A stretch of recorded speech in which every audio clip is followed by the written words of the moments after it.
So good morning. My presentation is brief. This morning, I'm just going to talk about carotid Blood-Blister aneurysms and go over them, and then talk about the treatment and outcomes. No disclosures. The outline of the talk is going to be an overview of what they are, their anatomy and pathophysiology, go over some epidemiology and risk factors, how to diagnose them, treatment strategies and modalities and outcomes. And I'm going to talk about a meta-analysis that we published a couple of years ago, comparing the treatment strategies for these lesions. So blood-blister aneurysms are rare lesions. They're small, fragile aneurysms that have very thin wall, and they're very broad neck. They have no identifiable neck, so they're very different than saccular aneurysms. They're located on the dorsal surface of the ophthalmic segment of the ICA, and they are not related to the origin of the ophthalmic artery. So they come off the dorsal wall without any association to any branching points of the ICA. They thought to represent more commonly arterial dissections, although there's been description of them arising associated with atherosclerotic changes along that vessel wall. And as most aneurysms are silent until they rupture. Here I have an angiogram to just show the little blister.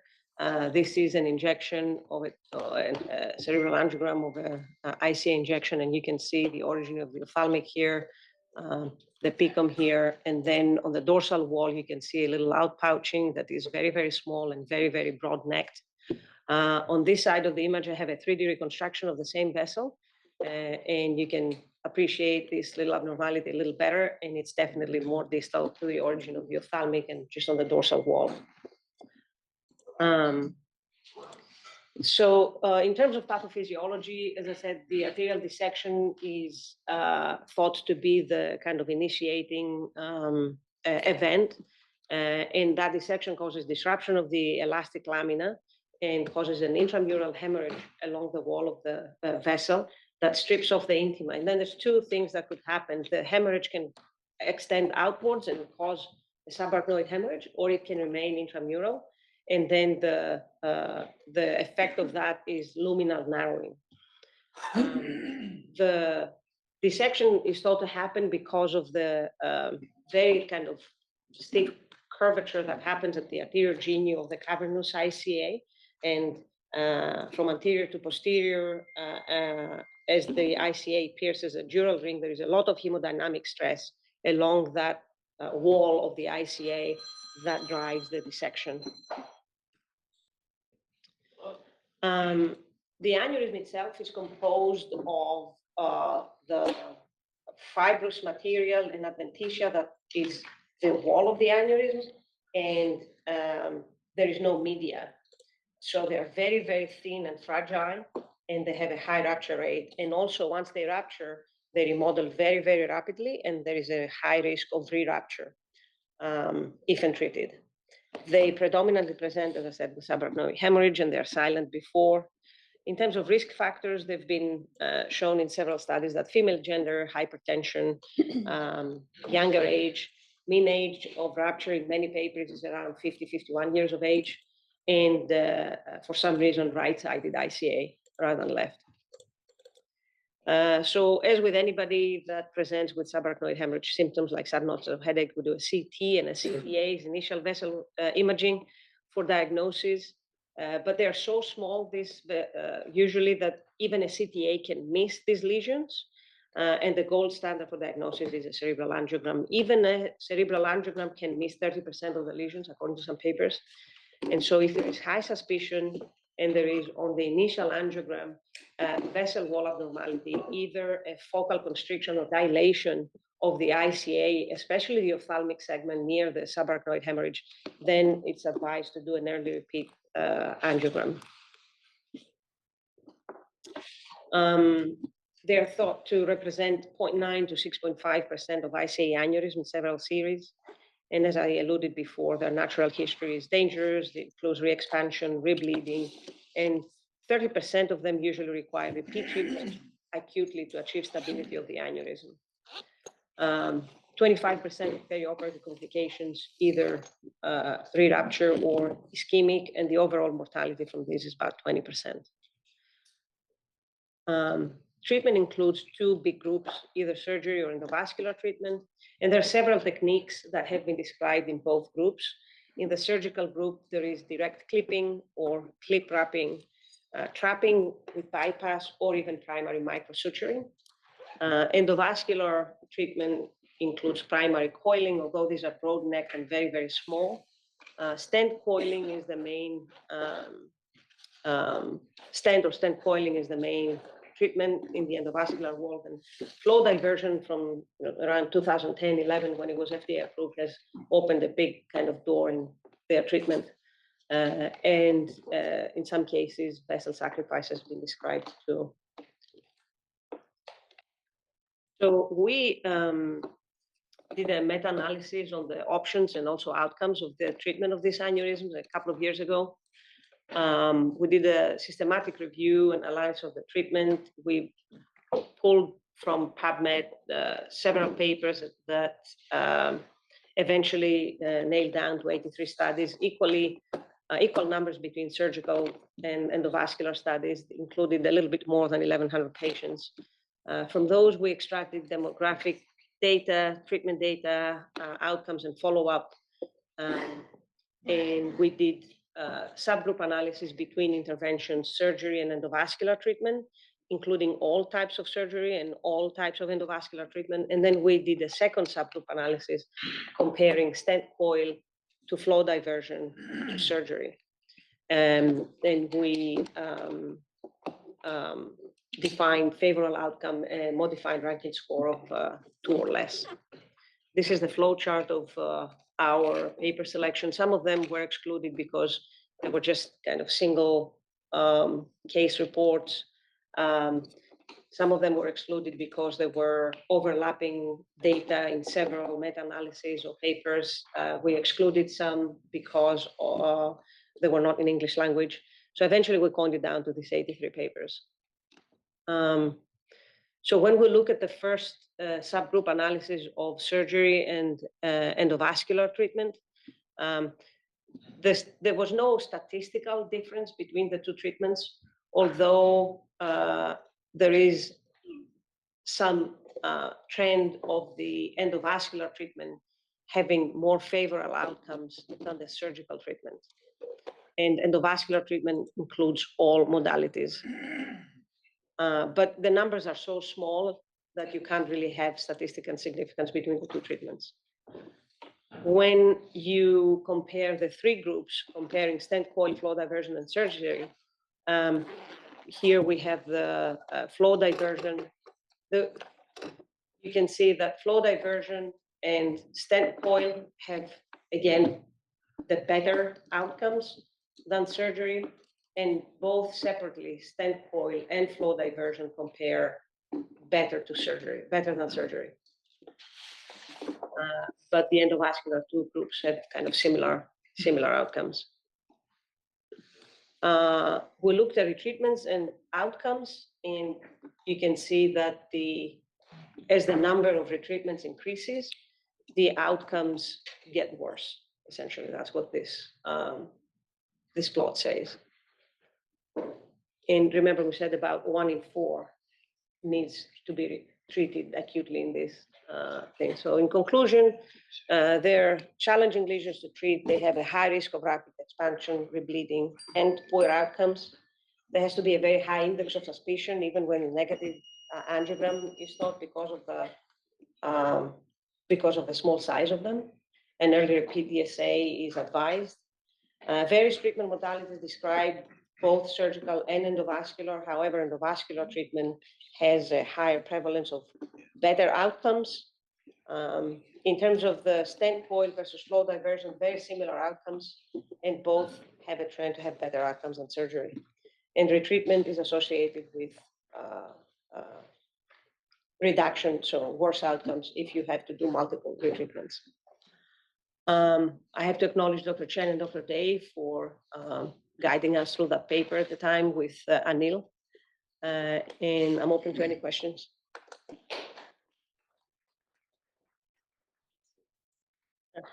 Retreatment because of another bleed or because of the picture looked bad still? So both. Some of them had a lot of feeling, and then the picture looked that they had evolved despite a stent being across the neck, and some of them had repeat hemorrhage.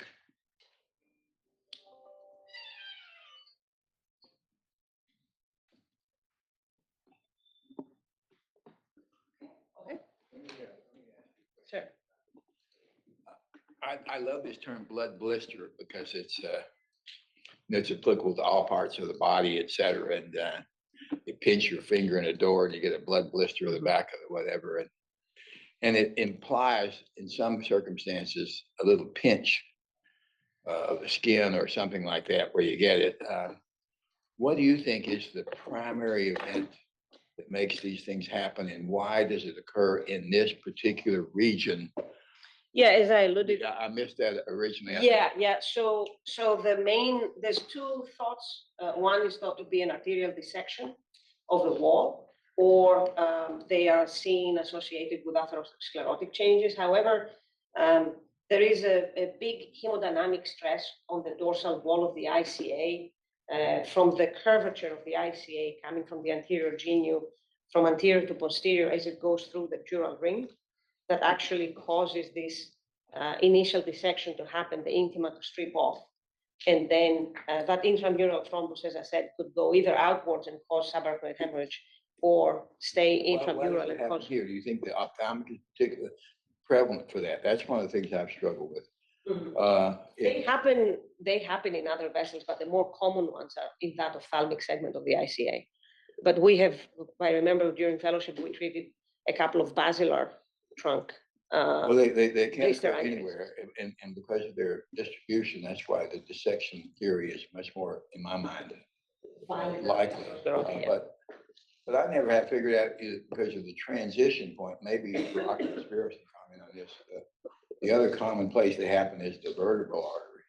Right. And that's a transition from extracranial to intracranial, but this one has already happened. I just didn't know if you in your own mind had a personal bias or whatever. And if you had one, how would you treat it? I think I would treat it with flow diversion, with a pipeline flow diversion device, yeah. And do y'all stack them? The technique is you stack them? So Is this one the morbidity is, it rebleeds. It's really hard to get that bleeding source under control. Usually one should be enough, but again, there has been reports, and there were single case reports where they had to stack, telescope another pipeline through the pipeline because of their early repeat angiogram. There was still evolution of the blood, not just filling. You advise waiting to see if it goes away. For the first treatment would be a single pipeline. Rock, you have any thoughts And about then that? early In angiogram. retrospect? Well, it's a pretty safe segment that you can take you're not taking, well, I guess you can't take the intercoroidal or whatever, but is it, in retrospect, we've had enough that bled after the first treatment that maybe stack. It would be in the cavernous carotid, you might stack them. Right. But you don't in the ophthalmic, and yet these bleed. Brock, you have any thoughts about that? I think it's a two-sided evils. Until we figured out any of these devices inside the vessel that have major technical advancement that without needing of a pure antiplatelets, then story will change. The problem here is that overall, naturally reconstruct the vessel with any kind of devices, meaning stent or semi-permissible stent, which is flow diversion. Anything put around that will likely help to take care of the problem. The best way to do is that anything can basically thrombose the aneurysm immediately. And that's the best way to do it. Unfortunately, any of these device available at this point is not going to be able to thrombose the aneurysm immediately as we want, unless you put in more than one layer. So that is a challenge. If the blister aneurysm is tiny, then single layer will thrombose. If it's a little more than that, might not, and also depend on how the selection of the biopsy. The problem when you put more than one layer, a femoral artery is there, and that create a possibility of a potential thromboembolic event resulting central retinal artery embolic event, which we know it's going to have blindness. So that is a challenge. So in general, this is not most scientific way to put it. There have not been clear data to support it. That is that if you show that the dye no longer opacified as was before, meaning once you put a layer in, you still see the dye contrast in the aneurysm. That you probably want to put one more layer in. But that's not most scientific thing to do. It is probably make you feel better. At the same time, I'm being on both sides of the stories. I would say vast majority of the time, I put one layer, I did great. I was happy for the case you've been through. But the nail came on me a few months ago, one of the cases in battle artery. Because of the perforators, I wanted to avoid getting in trouble and end up a patient have a hemorrhage a week later. So these are the struggles. I don't think we have the answer until devices get better and say have coding and we're no longer needing any of the antiplatelet therapy, which that's another hard problem to end up with. So when you put the stent in, though, the first stent, Spirits, do you double layer these? So sort of, no, because you don't want to cover perforators and cause an infarct. So I think So even in this segment, you don't well, do that. I mean, it's hard sometimes to not place two stents and not cover, say, maybe the pecon and the choroidal artery. I mean, the ophthalmic, you a lot of times will okay to go down because it has collateral through the IMAX, but the choroidal one may not survive. Well, I just wonder if you put the first one long enough and the second was short over the effect of the blown out segment. I don't know if that's an option. I think no one knows the answer to your question. I mean, one device works to obliterate, in most cases, an aneurysm. Would two do better? Maybe, it does have more thromboembolic risk. So I think, I don't know if people do that routinely as because these are kind of dangerous aneurysms. And let's give it two devices for flow diversion. There was a paper from last year from a Japanese group that described that if you put a flow diverter and on the early repeat, the filling is the same, there's no change, then it's okay to leave it. And there is a few case reports that I found as well and one from our department actually, that there was a small blister aneurysm that we just did not treat and it healed on its own. We remember that case? There was a case report of an interesting dorsal variant aneurysm dissection that we saw and we were like, what is this? And then on repeat angiogram, it healed itself and went away. But to your question, there was a I don't remember the name of the Japanese group, but last year they had a series of 9 blister aneurysms treated with one flow diversion that were still filling. But on repeat imaging, short repeat imaging, the aneurysm hadn't changed. So they did not put a second flow diverter in and they healed eventually. So I think the thing is if the aneurysm doesn't change on the early repeat, they're saying you are safe to kind of keep watching them rather than, put more and more flow diverters.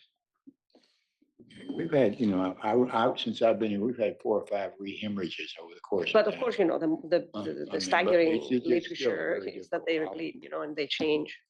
Okay. And I guess it's because in my mind, is a dissection that kind of maybe spirals and you don't really know where it starts and where it ends, and then you don't cover the disease segment as much.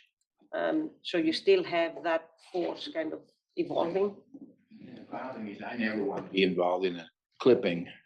Yeah, some Without of them with intent to bypass at the microsuturing. same time. I mean, it is just, so to me, that comes off the list as you just can't clip this sucker unless Right. it's, if that artery is red, blue or whatever, when you get in, you better not try to put a clip across there. You're gonna be in the middle of a bloodbath or whatever.